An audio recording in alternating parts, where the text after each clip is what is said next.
पम पररररम।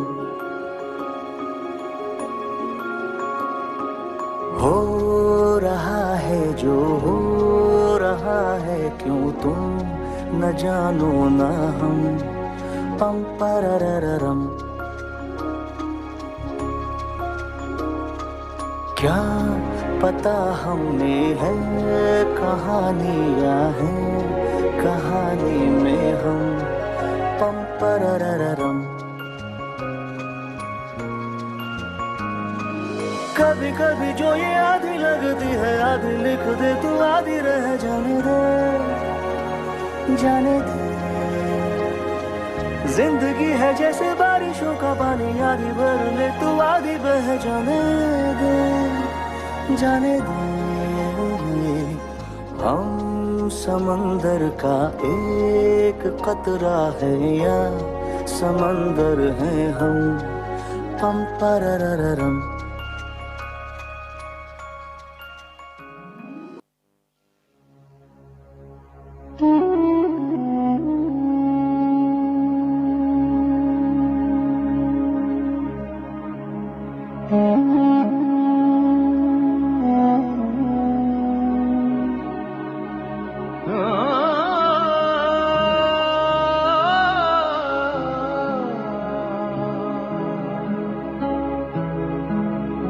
रिश्ते भरोसे चाहत यकीन, उन सब का दामन अब चाक है।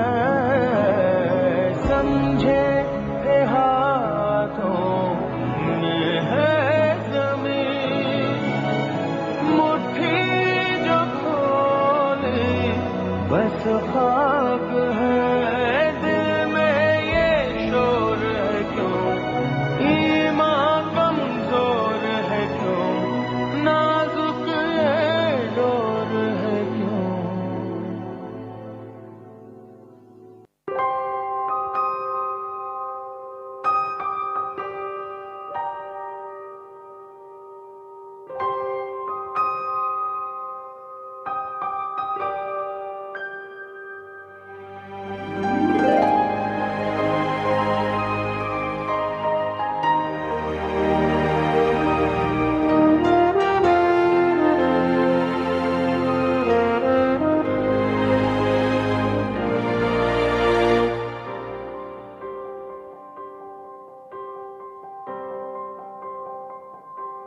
सपना जहां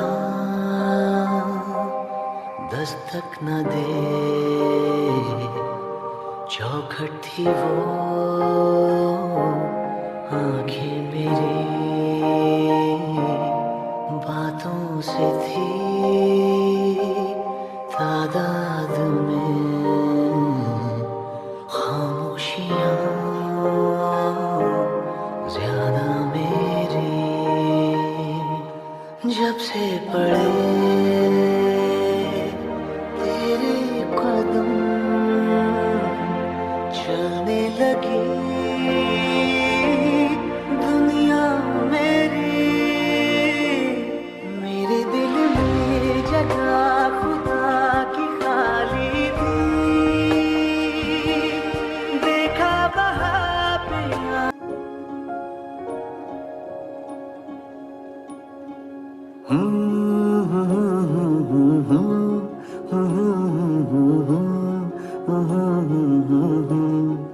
पम पररररम। हो रहा है जो हो रहा है, क्यों तुम न जानो न हम। पम पररररम। क्या पता हमने है कहानियां हैं, कहानी में हम। पम पररररम। कभी कभी जो ये आधी लगती है, आधी लिख दे तू, आधी रह जाने दे, जाने दे। जिंदगी है जैसे बारिशों का पानी, आधी भर ले तू, आधी बह जाने दे, जाने दे। हम समंदर का एक कतरा है या समंदर है हम। पम पररररम।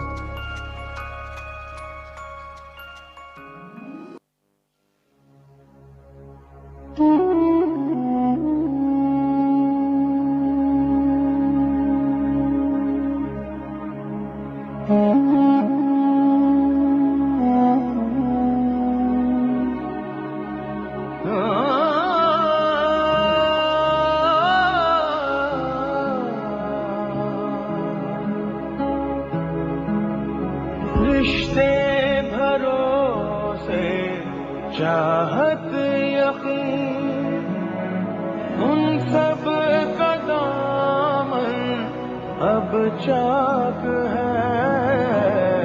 समझे के हाथों में है जमीन, मुट्ठी जो खोली बस खाक है।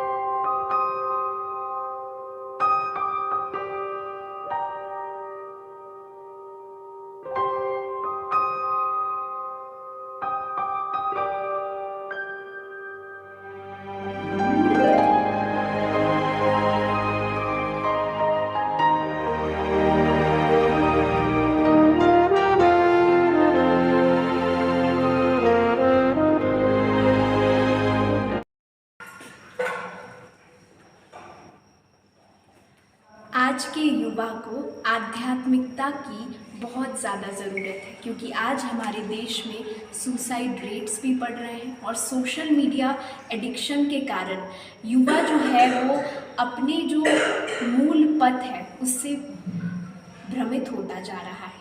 लेकिन इसी सब के बीच ब्रह्मा कुमारी संस्था से जुड़े या किसी भी आध्यात्मिक संस्था से जब कोई युवा जुड़ता है तो उसके जीवन में किस तरीके का परिवर्तन आता है और कैसे उसका जीवन सब के बीच रहते हुए भी कमल पुष्प के समान बन जाता है।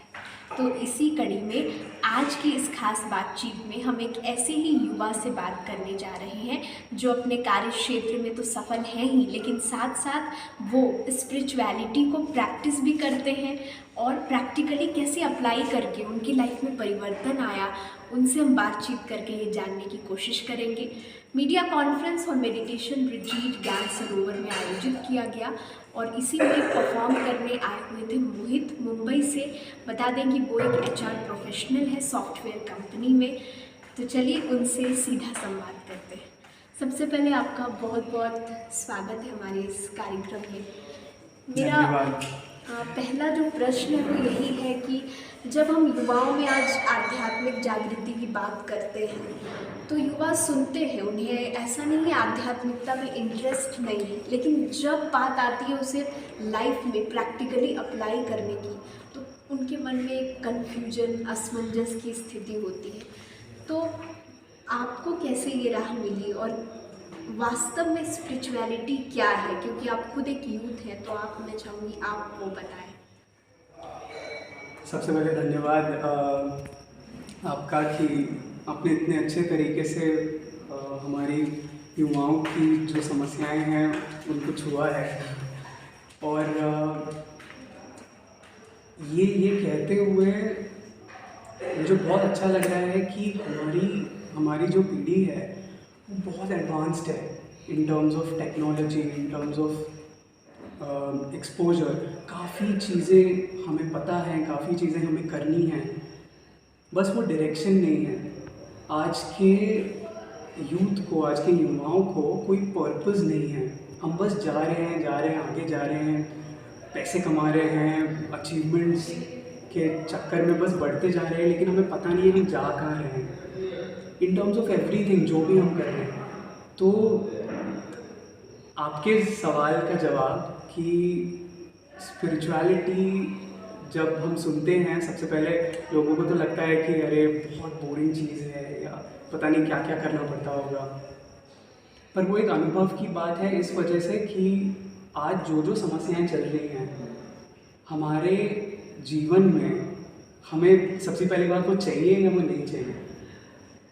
अगर हमें वो नहीं चाहिए तो हमें ऐसी कोई राहत चुननी पड़ेगी इसके साथ जो हम कर रहे हैं जो हमें उसमें मदद करे। It's all about priorities. आज एक बीइंग अ यूथ, अगर मुझे चाहिए कि मेरी मेंटल हेल्थ प्रायोरिटी हो तो मुझे कुछ चीज़ें करनी पड़ती हैं उसके लिए। मैं सिर्फ ऐसा नहीं कह सकता कि मुझे मेरी मेंटल हेल्थ। जैसे आप खुद एक प्रोफेशनल हैं, आप हाँ जी। काम भी करते हैं, घर में भी रहते हैं, स्पिरिचुअलिटी भी सीखा हुआ है, तो आपकी जो डेली रूटीन है वो क्या रहती है? कैसे आप स्पिरिचुअलिटी को भी इनकलकेट करते हैं, फिर आप कैसे दोनों का सामंजस्य बिठाते हैं, बैलेंस कैसे क्रिएट करते हैं? बहुत अच्छा सवाल है।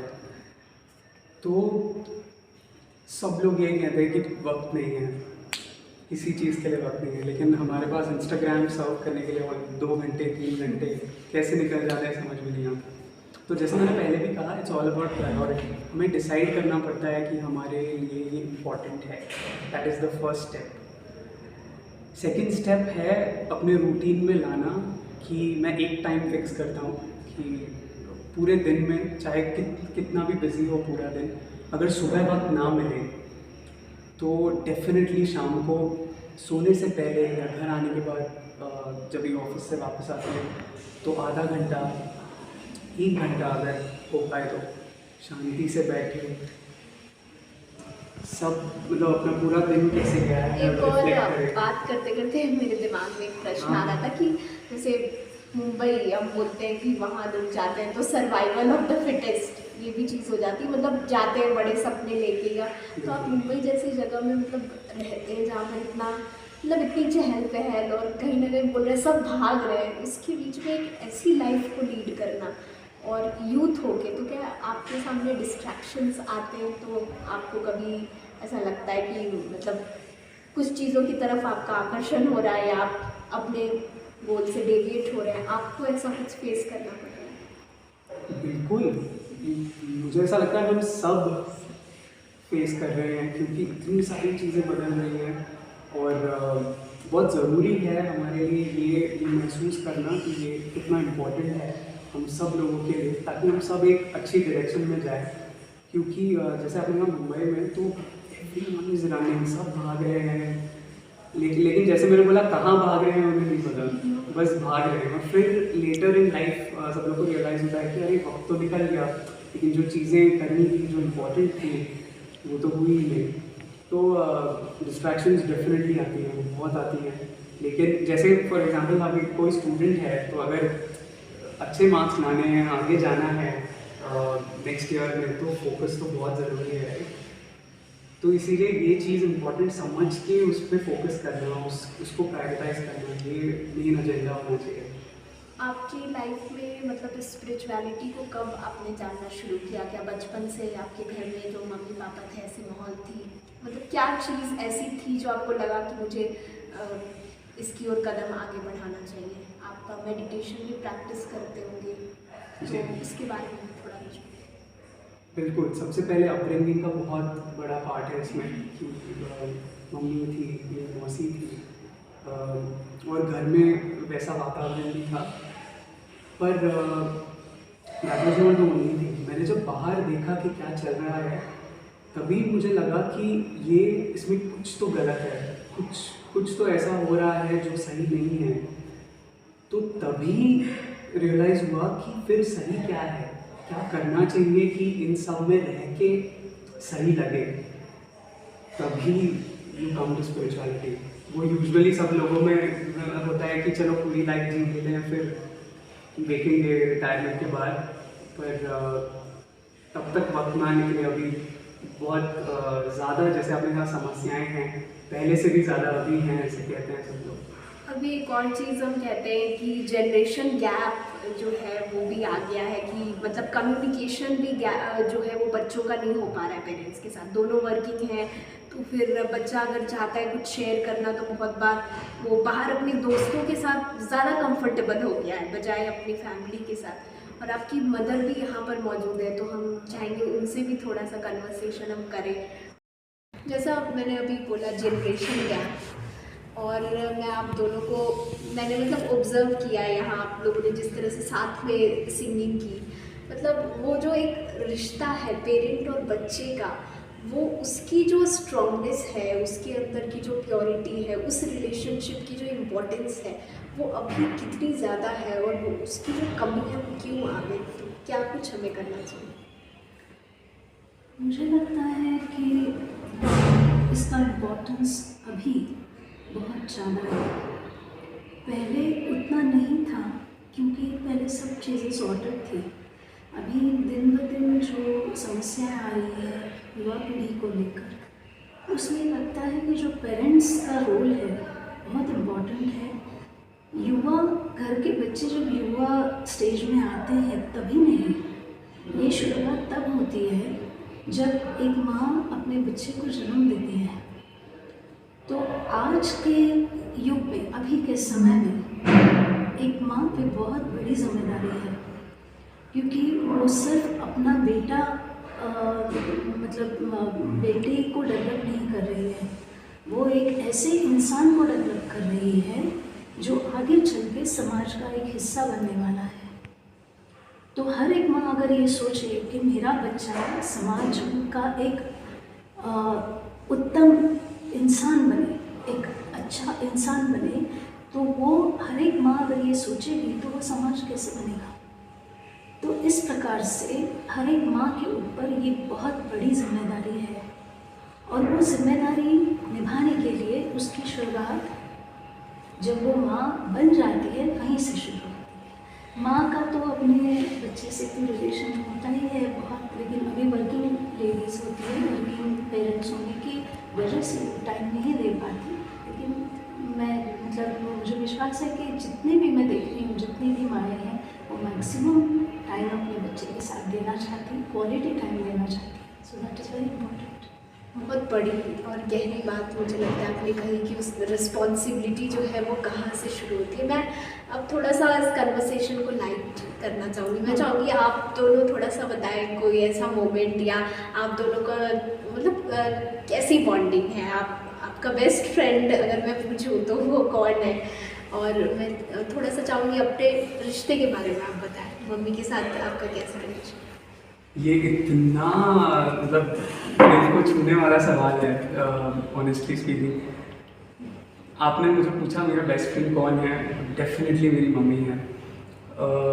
तो वो इसीलिए क्योंकि जो जनरेशन गैप आप बोल रही हैं वो डेफिनेटली है, ऐसा नहीं है कि नहीं है, और वो हमेशा होगी हर एक पेरेंट और बच्चे के बीच में।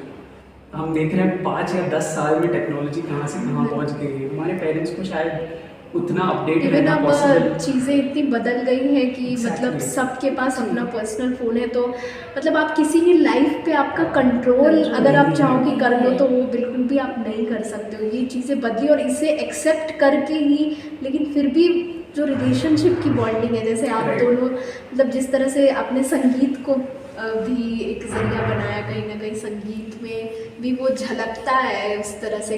तो क्या लगता है आपको आर्ट कल्चर ये कितना बड़ा रोल प्ले करता है किसी रिलेशनशिप को भी स्ट्रॉन्ग करने में, साथ ही मतलब आपको अंदर से खुश रखने में आर्ट और कल्चर? बहुत बड़ा रोल है, टू बी वेरी ऑनेस्ट। वो कहते हैं आर्ट, म्यूज़िक, डांस, मतलब ये जो एस्पेक्ट्स हैं इट सेल्फ इज़ मेडिटेशन। और मेडिटेशन में तो बोलते हैं connect with the supreme power, पर जब साथ मिल के कोई आर्ट फॉर्म, कोई म्यूज़िक, कोई डांस, कुछ किसी भी एक्टिविटी में अगर हम इन्वॉल्व होते हैं, वो अलग ही बॉन्ड क्रिएट करता है किसी भी दो लोगों में। तो ये शायद एक सीक्रेट भी हो सकता है काफ़ी अच्छे बॉन्डिंग्स जो हम देखते हैं उनके पीछे। और यस डेफिनेटली एक लिंक होती है जिसकी वजह से बहुत सुंदर हो जाती है relationship.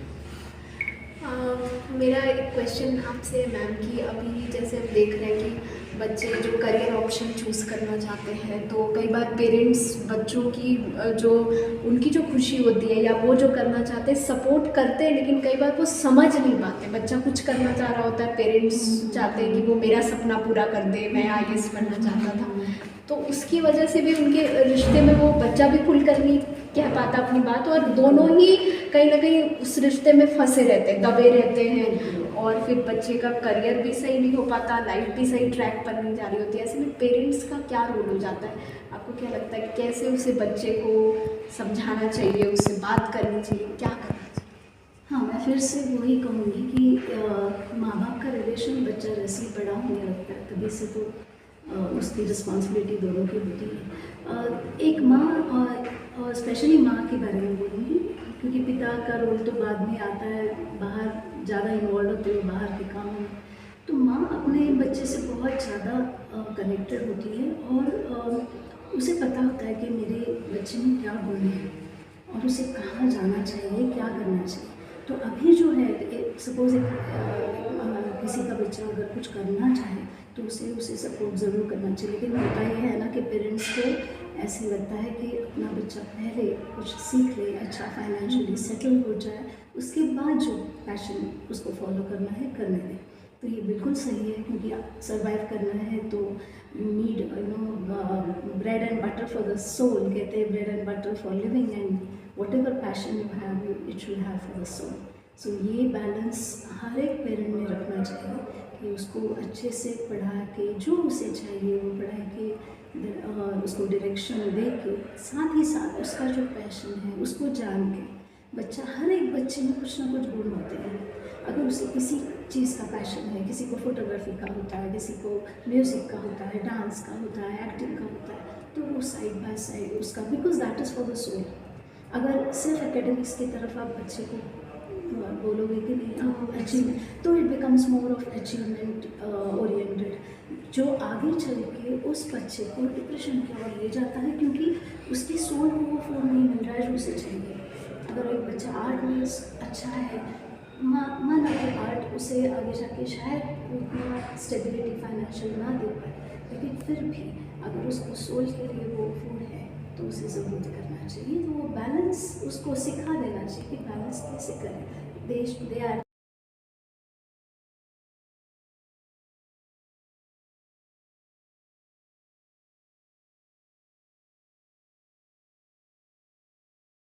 Thank you so much both of you, इतनी ब्यूटीफुली ये कन्वर्सेशन आप लोगों ने किया, और आपके चेहरे का जो ग्लो है वो मैं कहना चाहूँगी कि कहीं ना कहीं स्पिरिचुअलिटी का बहुत बड़ा इसमें हाथ है। और ये पूरे कन्वर्सेशन में एक चीज़ जो सीखने को ज़रूर मिलेगी, जो भी दर्शक इंटरव्यू देख रहे थे, कि चाहे वो स्पिरिचुअलिटी को लेके है, सक्सेस को लेके है, यूथ में जो fear of missing out, social media को लेके, तमाम ऐसी चीज़ों पर हमने इस इंटरव्यू में चर्चा की है, और मुझे लगता है ये दर्शकों के लिए बहुत ही हेल्पफुल होगी।